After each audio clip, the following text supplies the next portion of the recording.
50 বছরের অপেক্ষার অবসান।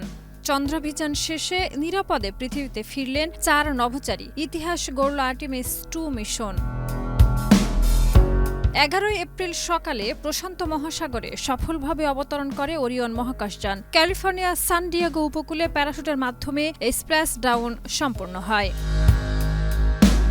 মার্কিন মহাকাশ গবেষণা সংস্থা নাসার আর্টেমিস 2 মিশনে ছিলেন 4 নভোচারী: Reid Wiseman, Christina Koch, Victor Glover এবং কানাডার জেরেমি হ্যানসেন। মাত্র 10 দিনের এই অভিযানে তারা চাঁদের অদৃশ্য অংশ ঘুরে মহাকাশে বিভিন্ন গুরুত্বপূর্ণ প্রযুক্তি পরীক্ষা করেন।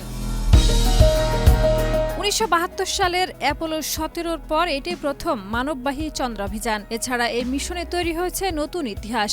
ভিক্টর গ্লোভার হলেন প্রথম কৃষ্ণাঙ্গ নভোচারী যিনি চাঁদের চারপাশে ঘুরেছেন। ক্রিস্টিনা কোচ প্রথম নারী, আর জেরেমি হ্যানসেন প্রথম আমেরিকান হিসেবে এ কৃতিত্ব অর্জন করেন। পৃথিবীর বায়ুমণ্ডলে উচ্চ গতিতে অনুপ্রবেশের পর 4 নভোচারীকে বহনকারী ওরিয়ন মহাকাশযানটি সমুদ্রে নামে। ক্যালিফোর্নিয়ার উপকূলে আগে থেকেই প্রস্তুত ছিল উদ্ধারকারী দল এবং 2 ঘন্টার মধ্যেই নভোচারীদের উদ্ধার করে মেডিকেল পর্যবেক্ষণে নেওয়া হয়।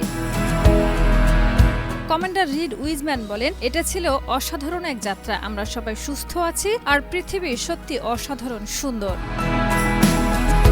এই মিশনের সাফল্য ভবিষ্যতে চন্দ্র অভিযান, বিশেষ করে আর্টেমিস 4-এর জন্য নতুন দিগন্ত খুলে দিল।